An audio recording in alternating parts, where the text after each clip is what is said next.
Good afternoon, friends.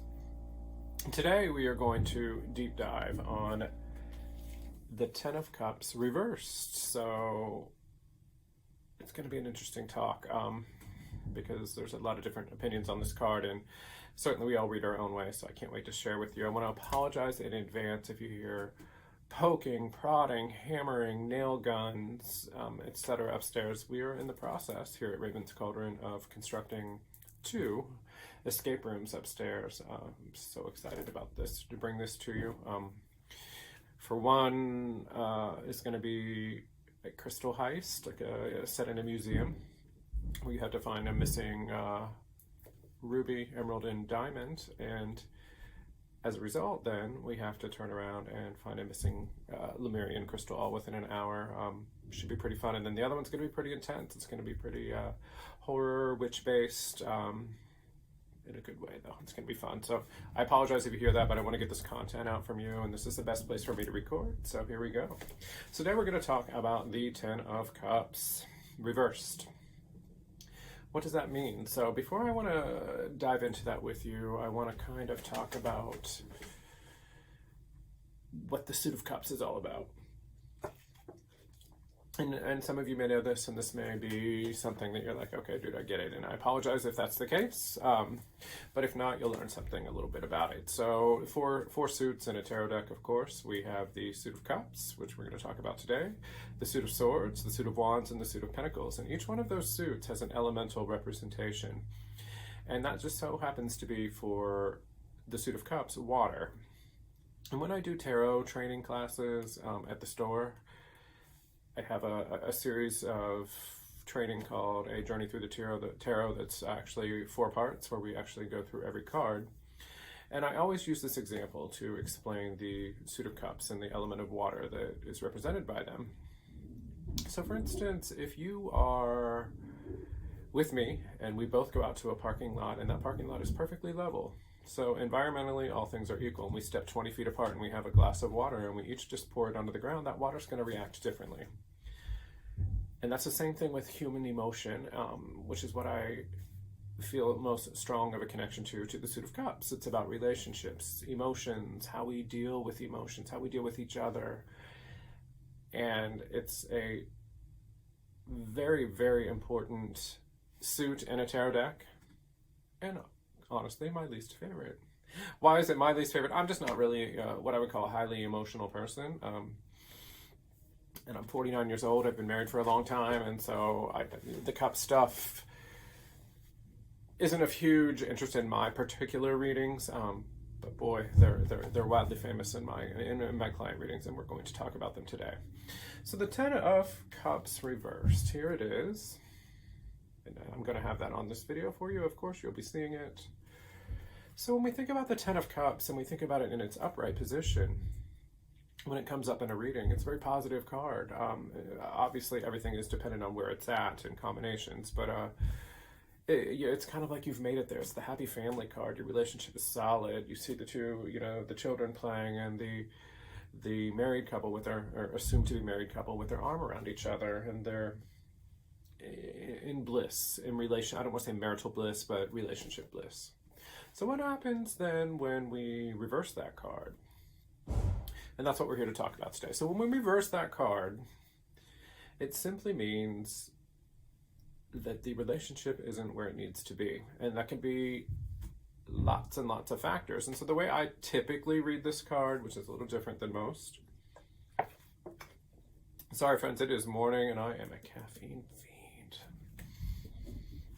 So societal norms, if you will. Let's talk about societal norms. And what I mean by societal norms is this pecking order, this hierarchy of life that is crammed down each and every one of our throats through the media, through social media, through news, through print, through TV, through movies. And as you grow up, it kind of molds you.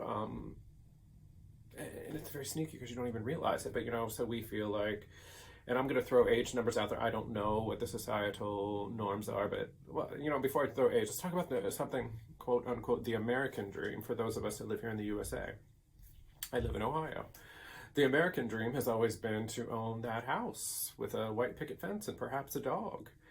and then a lifetime partner to go with it, and soon to be children. If you that is a societal norm that is pushed down our throat. If you watch Hallmark movies, of course, none of you do, of course, but if you had, you would know. Anyway, those societal norms. And so when we take the Ten of Cups and it's reversed, what it means to me in a lot of my readings, depending on where it's at, is that, you know, this person did the societal norms, followed the American dream, followed what they thought was expected and ingrained in their head from the time they were a child, and they got married, they got the house with the picket fence and the white dog running around, and perhaps children. And it's just not everything that it was meant to be to them, or told that it would be, we should say. And so they're a little disappointed. It doesn't always necessarily mean that there's an impending divorce and the relationship is over and we must run. No. Because when you think about it this way, there's numbers on these cards in numerology. And so the Ace of Cups, everything is flowing on all cylinders. You're ready for this new relationship. That's a very exciting time. And then you get to the 10 where you've reached that goal with the relationship, and everybody thinks that's going to be bliss. And when you get to that 10, you know, that 10 of Cups, even though we're talking reverse, you know, everything's going to be perfect. Well, maybe not. Maybe not. Half the fun is getting there, you know, those early times when you're getting to know each other and stuff. And so it just might not have led up to your expectations, and so that would cause it to be reversed, the societal norms. It can also mean that there is truly relationship issues happening here, that perhaps it is time to part ways. Perhaps this isn't the relationship that you thought it would be, or wanted it to be for that matter, and things have changed. It really, friends, all depends on where it sits in a spread. And I want to touch on that for a little bit. So on these videos, I'm deep diving on meanings of these cards, and I'm going to throw in combos each time because I feel, and I know that most of the community feels, there's not a ton of value in just reciting what a card means from books you've read. That being said, though, I am of the opinion, and I've said this and I will say this in every video, this whole drive for intuitive reading and just do intuition, I don't agree with that either. I think it's 50% intuition and 50% logic, 50% understanding. And what that means is that you have to have some structure of the card. You have to know that the Suit of Cups is represented by water and it's all touchy-feely and emotion-based. But you also have to have a feeling to tell the story based upon the cards that surround it when you're in front of someone, and if you're trying to be a professional reader. There's really not a lot of value in either of those disciplines out on an island on their own. I think if you went for a completely intuitive reading by someone that knows nothing about tarot, that might be fine, but I don't know if it's going to be valuable. You know, I wouldn't go to a psychologist with zero training and expect to get the best service. And it's funny I say that. So a talk therapist, right? So they have years of training and understand human behavior and all that stuff, but they also have to be able to mesh and read a person and figure out their situation. It's very similar with tarot. So 50% intuition, 50% knowing the cards, knowing the discipline, knowing the history of tarot. There's so much. It's such a deep discipline. Enough about that. So let's do a couple combos here, so we can kind of get up off that. This is what that card means. I told you that I do a lot of societal norm disappointments with the Ten of Cups reversed. But let's just do, I had pulled a couple cards before I started this. And so to combine with our Ten of Cups reversed, I have the Emperor reversed. This is actually a really good combination. So Major Arcana 4, the Emperor reversed with the Ten of Cups reversed. What could that mean? This particular combination yells to me, speaks loudly that the relationship is fractured, it is broken, and the person that's coming and getting the reading is not leading their life with an iron fist. And when I say an iron fist, I mean I don't mean being a harsh person. But there is one CEO in your life, and that is yourself, right? And if you let things go on that are unsavory to you, that you don't like, and especially with a relationship, and you just sweep it under the rug, eventually it's gonna rear its ugly head. And typically when I would see this combination, that's what that would mean. You know, you're just being a little haphazard in your life, and especially with your relationship and your emotions, and you're not speaking your truth, and that's caused that card to go reversed. And so I often talk in my readings too, like if we get a bunch of reversals that are kind of sad cards, like the Ten of Cups, it's not a happy card. I say, let's take the message from the universe, depending on what all the other 15 cards, 16 cards that I'm reading for say, and let's see if the next time you come see me, we can't get that card to come up in its upright position. And that's a beautiful thing. Let's do one more. So the Ten of Cups combined with the Nine of Wands. What could this mean? And the Nine of Wands is in its upright position. That tells me that this person is on a passion project, the Nine of Wands. So when we talk about wands, that fire that's in our stomach, what's important to us, what we're passionate about. And this person is deep in the throes of a passion project, and it's coming close to completion. They're overwhelmed, they're tired, they work their ass off to get whatever it is they want.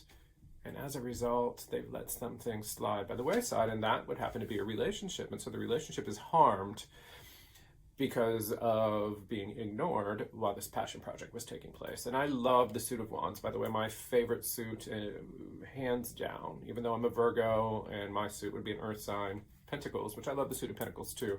But the Suit of Wands, I think, is life force for me. And many of us, and especially with what's going on with COVID, it's becoming quite obvious to me. Like, you're hearing about these people dumping their corporate jobs and their 8-to-5s, if at all possible, to do something that is meaningful. Because let's be honest, folks, we walk this earth for our physical time on this earth is very short. And if we're doing something just to make a fat paycheck, but we hate every minute of it, that's not good. That's not good. And so for Wands, it's like, what gets you out of bed in the morning? What do you care about? What's important to you? And that's what that combination is. So, sometimes you can take that a little too far.